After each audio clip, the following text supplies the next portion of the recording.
this episode of My Cat's Tale, let's meet Oliver James Big Paws.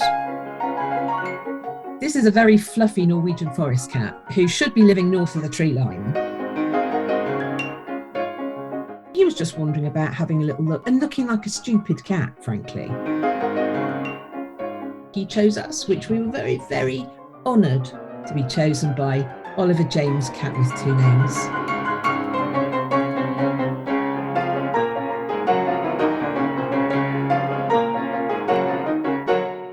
Joining me now on My Cat's Tale, we have Annette, and we're busy here comparing notes of, oh, we're so old, we remember when this was on the radio.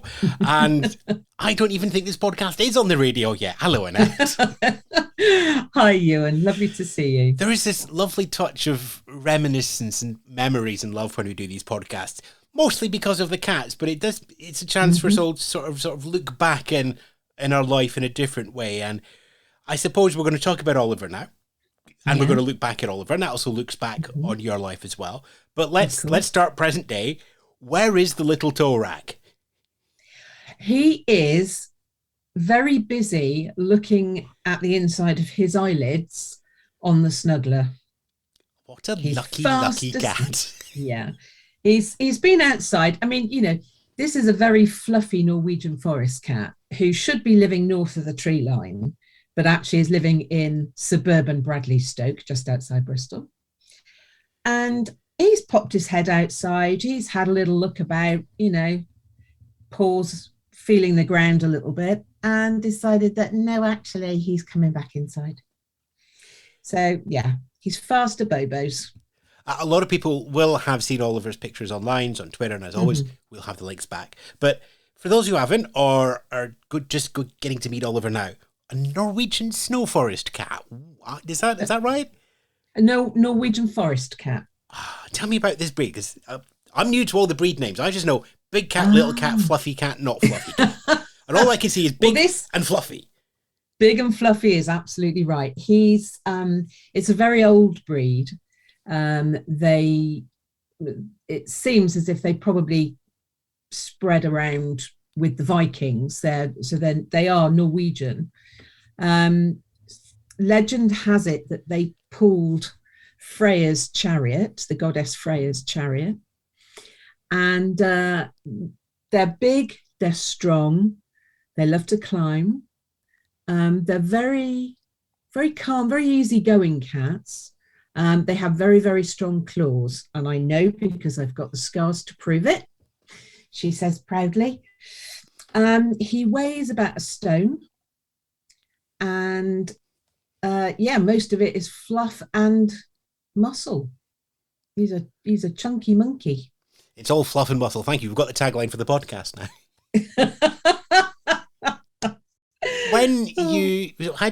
How did Oliver come into your family? Well, he lived around the corner from us, with a couple who were very fond of adopting animals and rescue animals. Very kind people. They ended up with 5 dogs at one point in a 2-bed home, and Ollie was there as well. And Ollie basically voted with his paws because one of the dogs was a sight hound that definitely had its eye on Ollie. And he's very calm around dogs, but he does know when there's a threat in a dog. So he basically moved out and moved in with us. And that was it.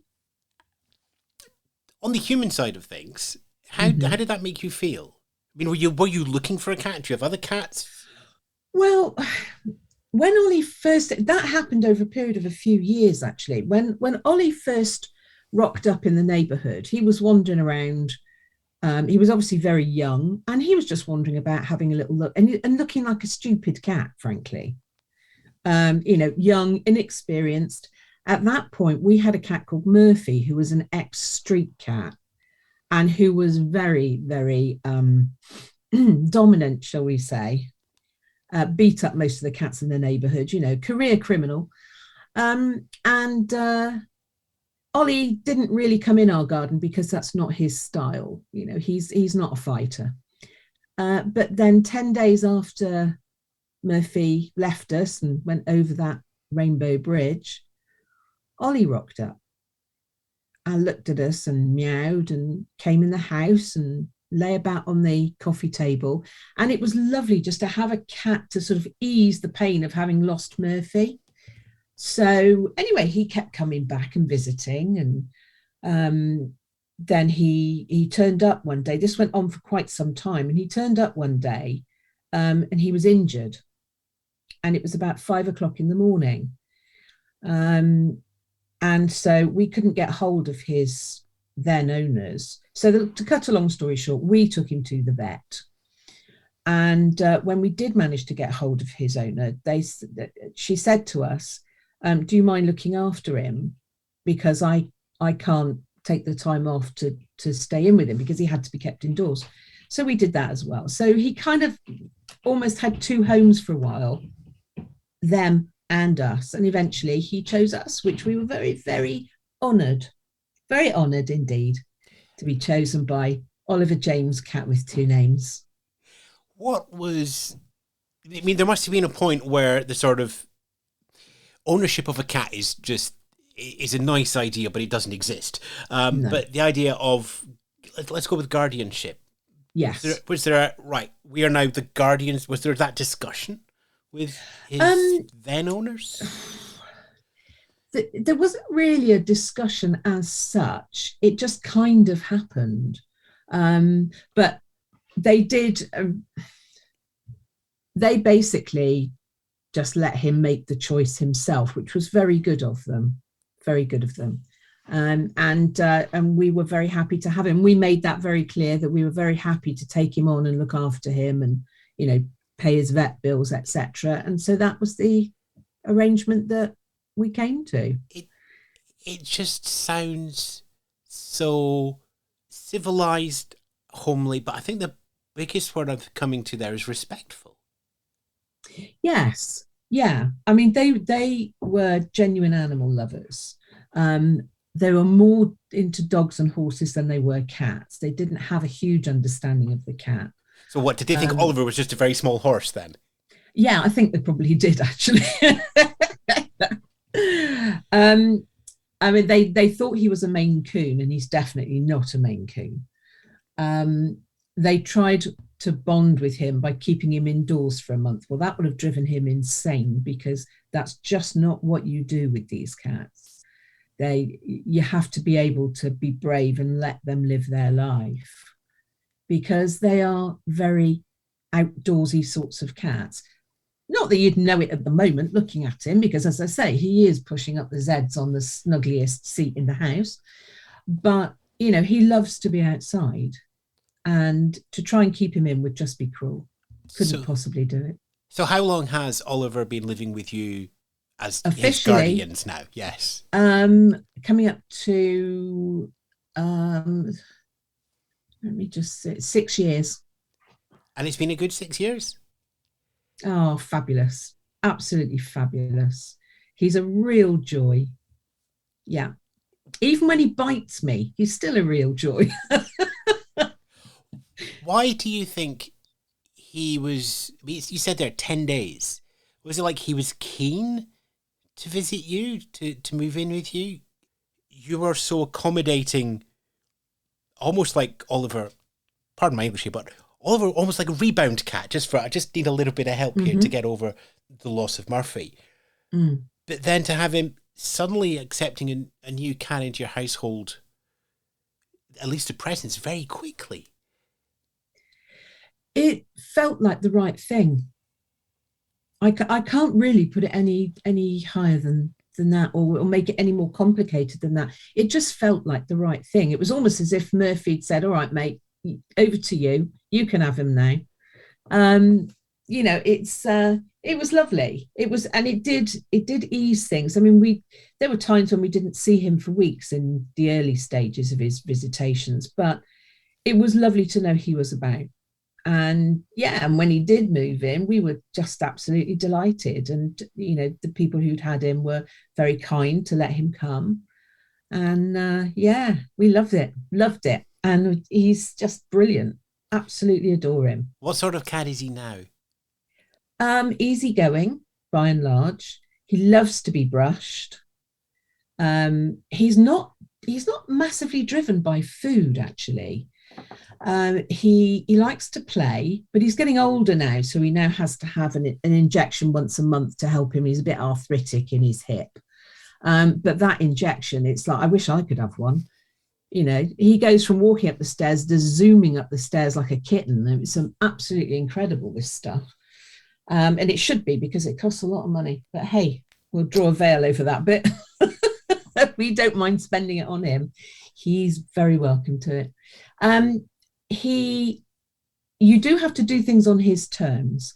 When it comes to snuggling, cuddling, that sort of thing, when he wants to be cuddled, he very much lets you know.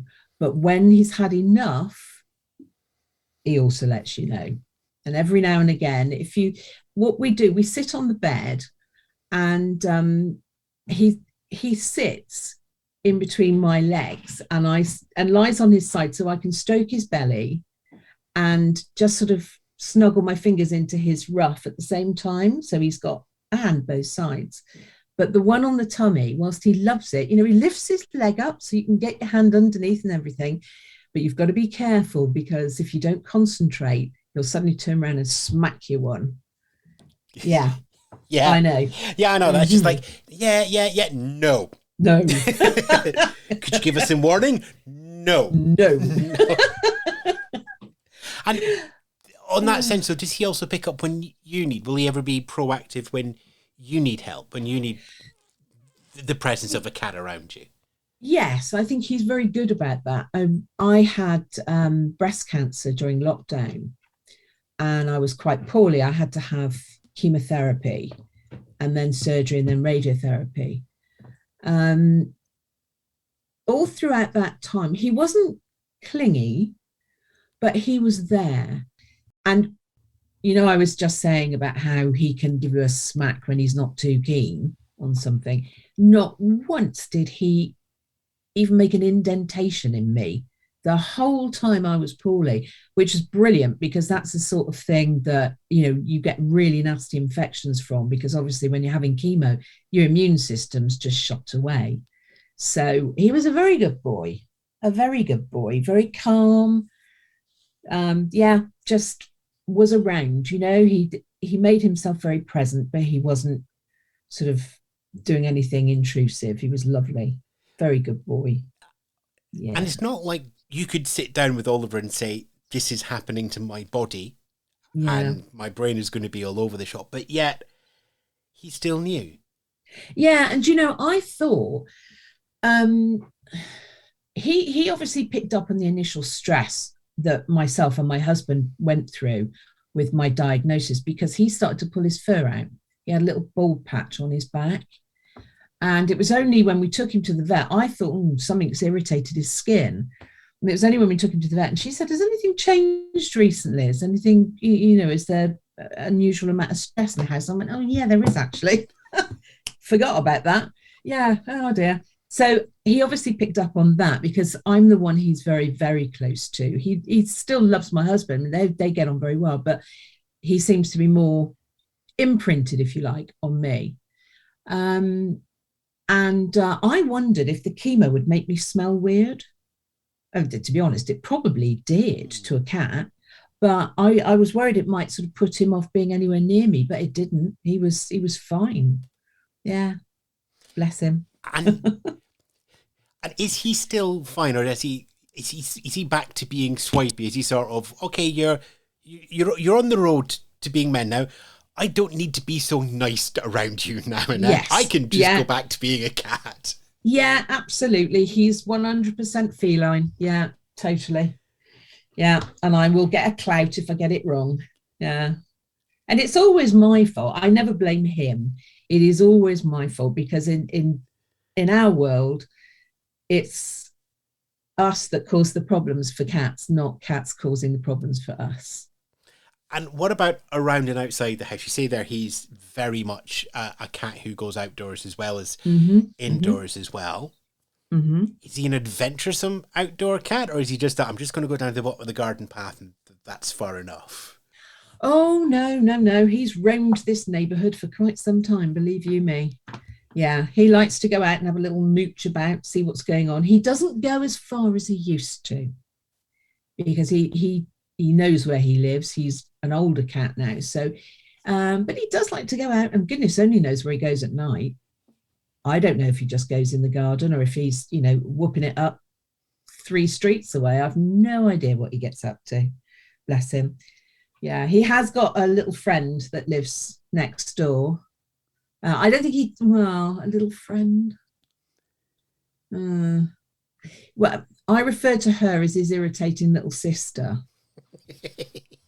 because she's called Maisie and she is our neighbour's cat. They had her from a kitten. And as soon as she could get over the fence, she came to visit and she just followed him about everywhere. And he would sort of look over his shoulder and you could almost see him rolling his eyes and going, oh, God, it's her again. Bless her. But she comes in the house and she plays with his toys and she eats his food. And if we can't get it off the floor in time, she's, the first thing you know about Maisie is she's here because you can hear her crunching on his biscuits.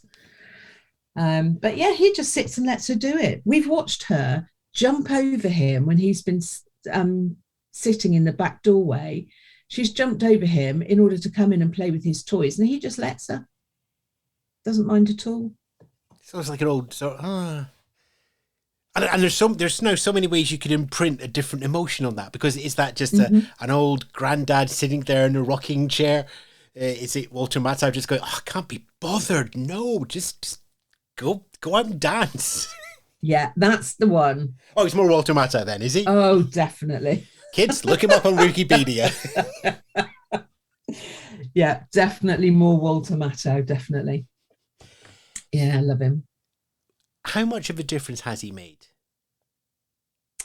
Oh, huge difference. Yeah, he really does bring us such joy. We love him to bits. Love him to bits. He's got, he talks to us. We've got special words with him. We call him 1,000,001 different names, or I do. Yeah, he's a real joy. We absolutely love having him live with us. And we do feel very privileged that he chose to live with us, because almost anybody would have taken him in. He's such a nice cat and he's very handsome. So that kind of makes him appealing to people as well. Whereas to me, all cats are beautiful. Whether they're squinty, bald, I don't care. I just love the cat as an animal. But Ollie Bobs is, he's a bit of a handsome dude, I have to say. And what happens next? No, that's a terrible question from me. What happens next? No, he runs away and chooses somebody else. Yeah, what can you say to that? That's quite an existential question, really. Yeah. Okay. Where are we going with that one then, Ewan? I don't know. I'm trying to decide whether I'm going to leave it in the edit or not. I might just leave that in the edit, because sometimes these things just go wrong, listeners. Yeah, love it. Love it. Well, okay, right. Well, what's next for Oliver is he enjoys the rest of his life. What's next for you and our listeners is we all enjoy all of our lives, and it's just the presence of cats and animals. Yes.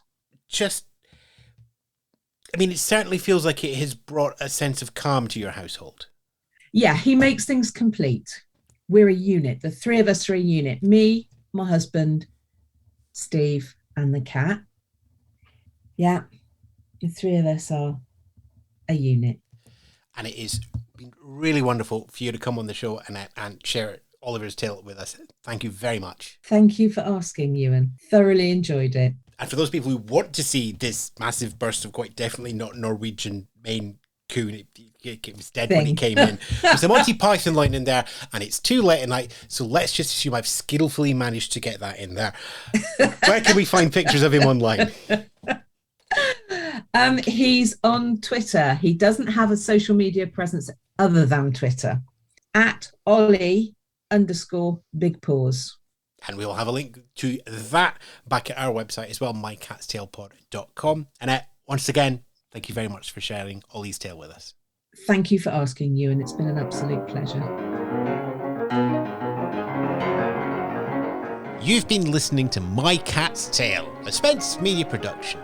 Listen to more tales of our perfect pets at mycatstalepod.com and support us on Patreon.